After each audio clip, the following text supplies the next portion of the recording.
So we're here inside the ROG, and we're going to get access to the water tank, which is behind the, it's in the bulkhead behind the sleeping space, and also in between the kitchen area.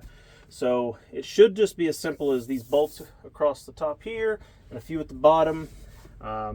Really just going to wing it and figure it out as I go and see if there's good access to the tank so I can get the heater on, and as well as figure out what we're going to do as far as electricity for a switch.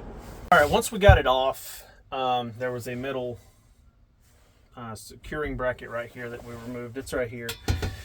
4 simple screws on that part. There's a row of screws up here and a couple at the bottom to get the panel off. So now, we got access to the water tank, and there's not a lot of room to play with on the bottom. Ideally, I would have preferred to put this heater on the bottom. Not a lot of room to play with. It's not very wide. It's a very narrow space. So I think what I'm going to do is I'm going to mount it right here in the middle and put the thermostat right here on the edge, so we ain't got to worry about this pad staying on in the event the water line is below here and melting it, or who knows what kind of damage it could do.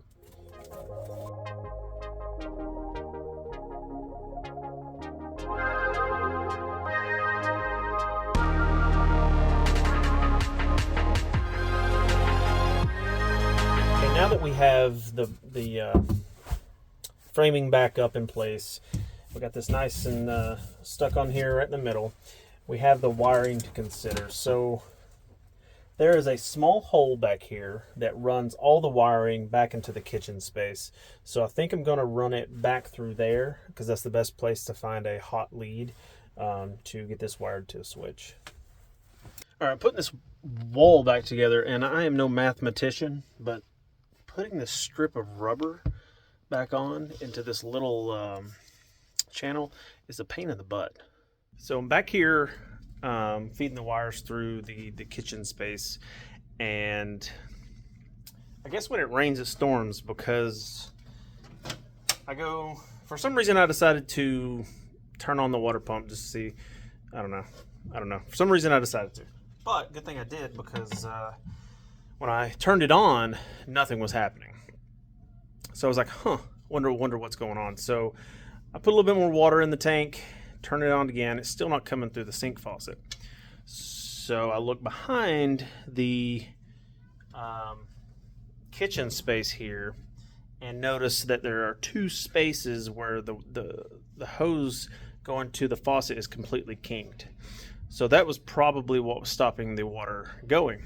Well, upon a further investigation, one of the spaces where the hose was kinked, it completely broke the hose. So now when I turn on the water pump, watch what it does. And action.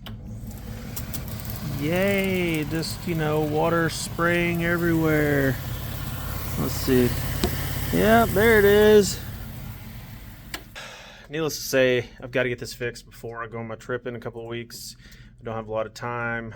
I'm actually going on 2 trips, but before my next camping trip. So I could probably claim this on warranty, but I'll definitely let Encore know that this happened, but I might need to get on Amazon or go down to the local RV supply store to fix this myself, just for time's sake.